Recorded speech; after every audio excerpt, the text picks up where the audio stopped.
Hey guys, this is Vijay here, and this is my Lightning Strike Champion guide. I'm going to do a quick showcase of a map. This is around 60% Delirious, Baran 8 mod map, and then we'll go into the character, right? Let's go. Oh no, I hate this map. I don't know why I chose it, but whatever.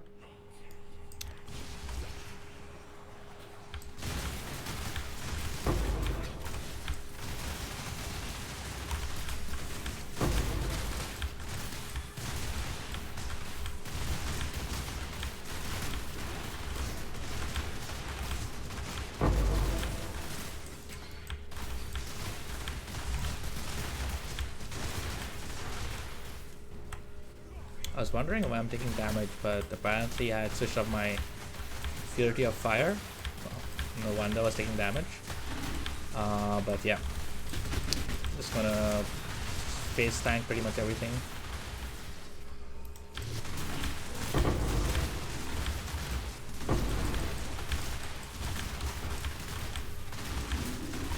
This character is not that great at mapping because it doesn't have any explosions or, you know, screen wide clear, but it gets the job done, and I can move pretty fast. I have around 200 movement speed, so it's not too bad, but it absolutely excels at bossing. I have done almost all of our bosses deathless, and I've done sim 30 on this character.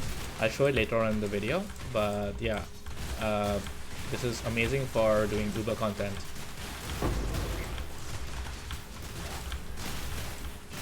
And the budget is around 50 divines, I would say, if you want to make this exact character, but you can get started for like around 15 divines.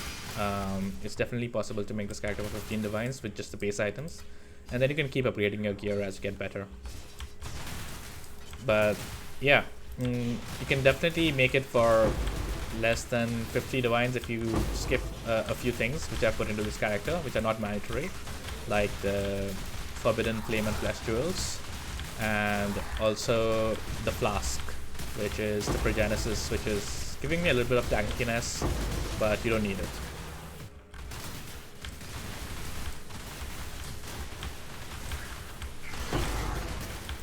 Yeah, I'm just going to rush to the boss now because I don't want to make this video too long, but yeah.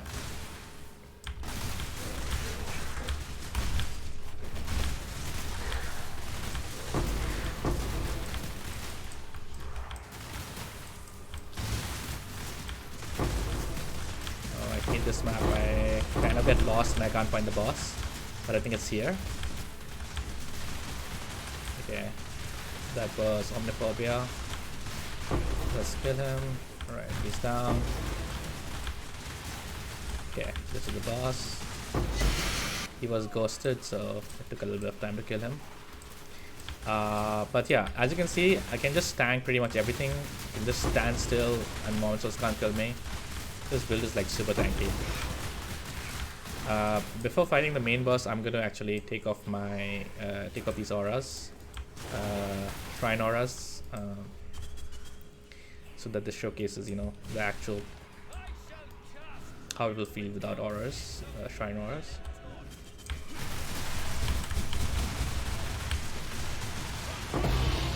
As you can see, that was a 60% Delirious Baran with some in an 8 mod map, and it almost died instantly. So yeah, this character does pretty good boss DPS. It does mapping quite okay. Okay, there's a harvest over there which we're gonna go and showcase, so that, you know, because it's something which people do on most characters, and it's an important showcase, I think. The only thing this character is a bit weak against is damage over time, but yeah, it's not too bad, honestly. I have a lot of leech, and that basically makes it so that I don't take too much damage from damage over time because I'm always leeching. Okay, let's see. Let's do the yellow beasts. Not the beast, sorry, the yellow plot.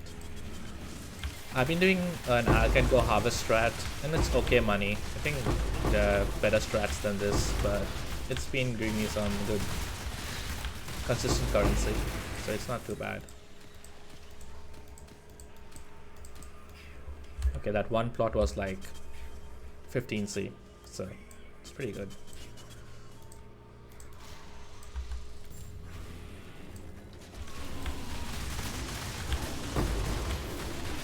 As you can see that even if monsters surround us, we don't take any damage basically because we have like a lot of defenses. And we can tank pretty much everything, including explosions.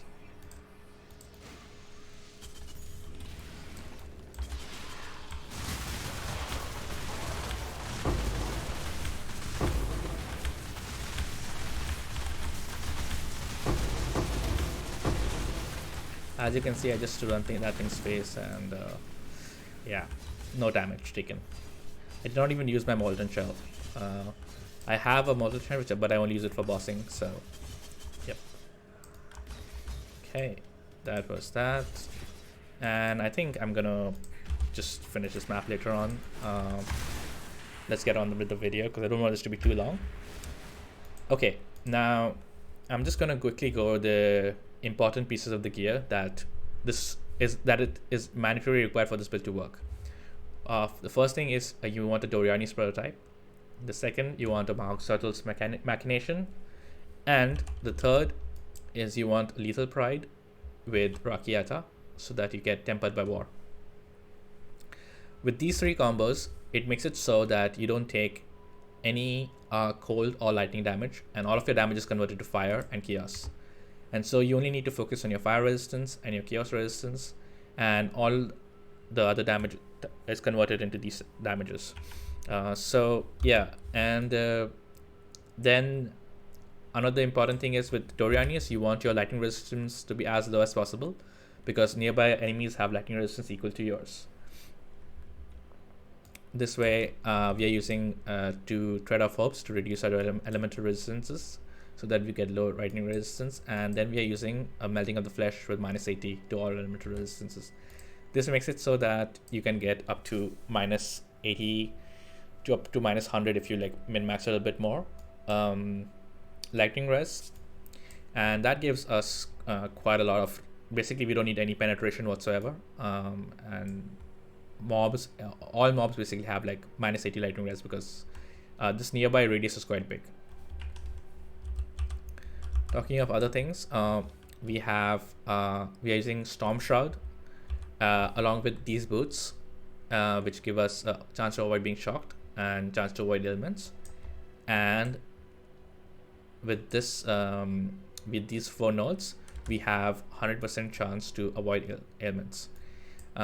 This makes it so that we are avoiding all ailments. We have really high armor and evasion, around 50k evasion and 45k armor, and we are using champion, of course, so we have Fortify,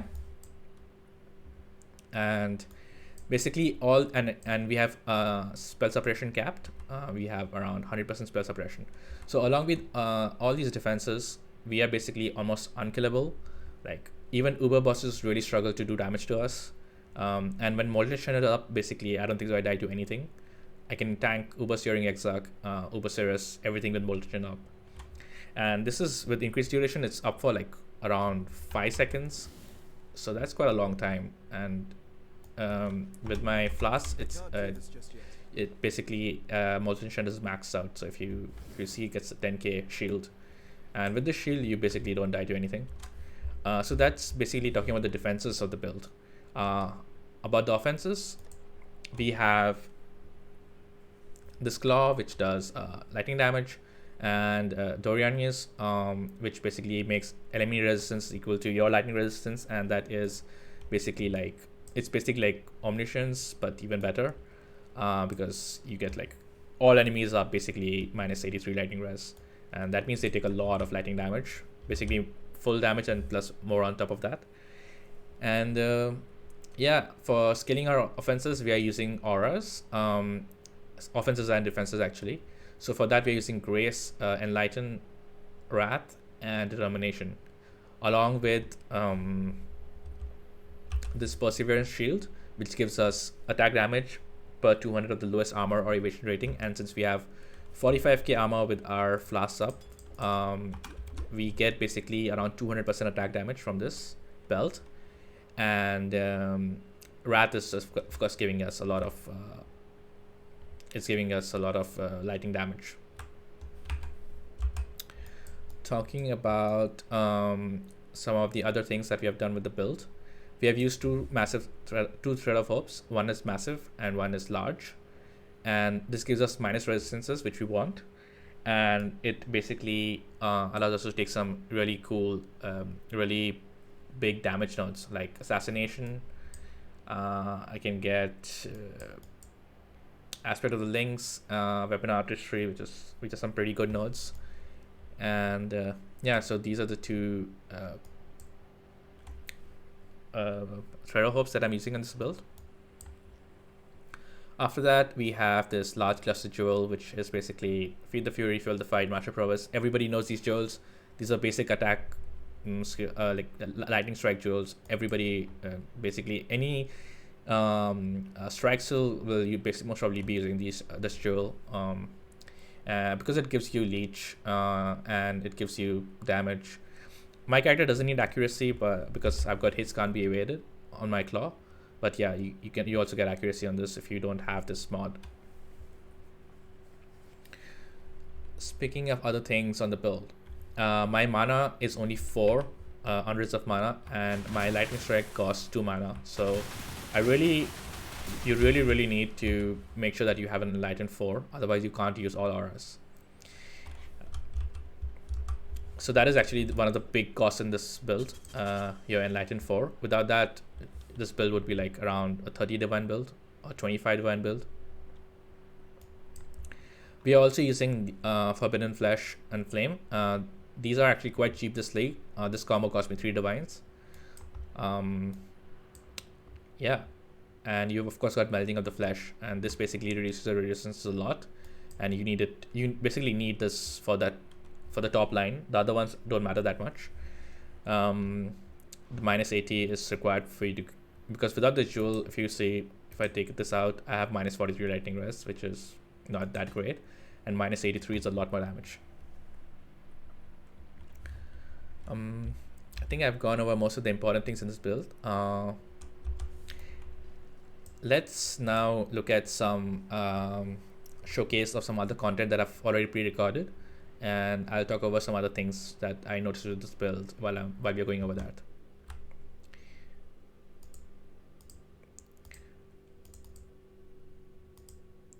Okay, so this was Uber Eater, and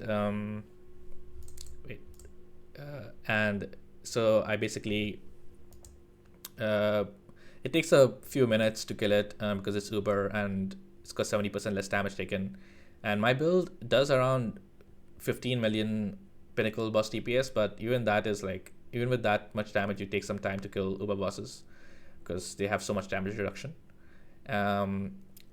As you can see that this build can most probably, as you can see with Molten Shell, you can tank almost all hits this boss does. I wouldn't tank that big explosion because it does quite a lot of damage, but everything else you can tank in this fight, and this makes it really easy to do. As you can see, I'll just use Molten Shell and tank that, or you can just dodge it, it's not Uber Eater is actually not that difficult to fight. Okay, I'm just gonna fast forward it for a bit now, because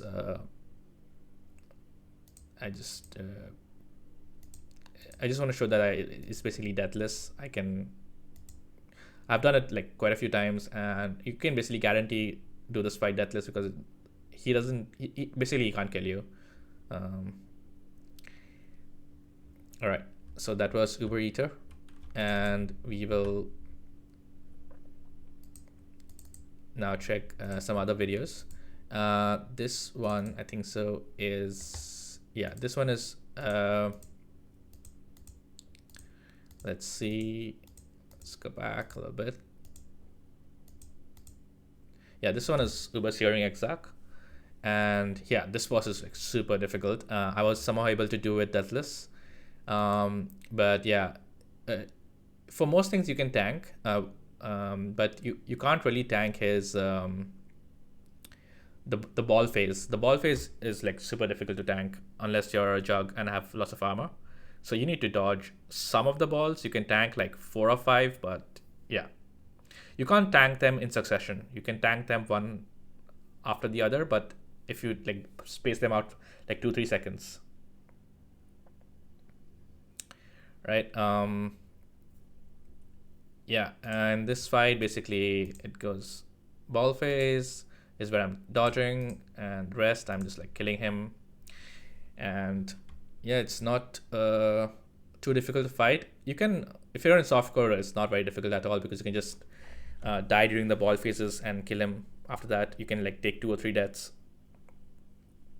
But yeah, this was a deathless run, which is not that common for me with Searing Exact. If I can dodge the balls well, it's a deathless run.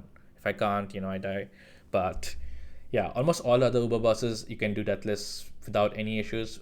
Searing Exact, the ball phase is just stupid, and yeah, it's really difficult to tank those balls. Yeah, the next showcase I just want to show you is, I think so. Okay, this was the same video. Oops. Yeah, so this was Simulacrum Wave 29, and I've done a deathless full 30. This is my first Simulacrum of the league, and I did it all waves deathless. I even like did not even bother like dodging or anything. I just like stood in their faces and killed them. Yeah, this build is like crazy tanky. And then I do like wave 30. It's not the best Simulacrum farmer. As you can see, I'm doing like four bars, which is not very good. You want to do at least 6 bars to profit well in Simulacrum, but I think 4 bars is okay for wave 30.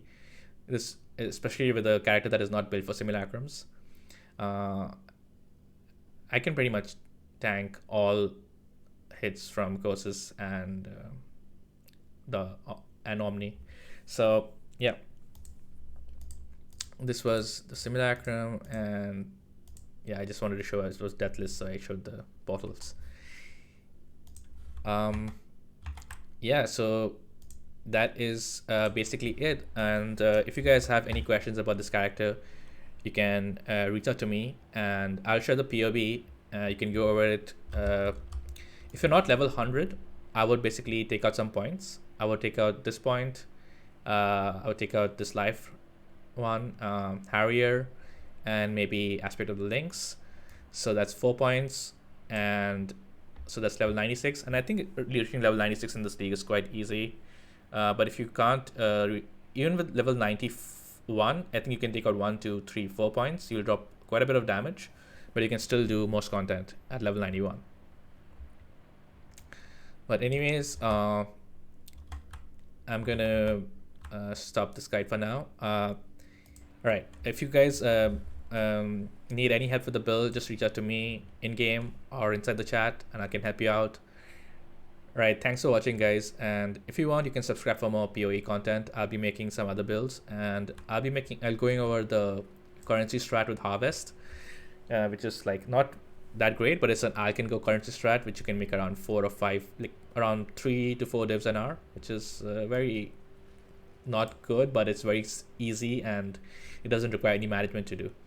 So yeah, I'll go over the strat next in my next video. So if you want to see that, subscribe to my channel, and thank you so much for watching.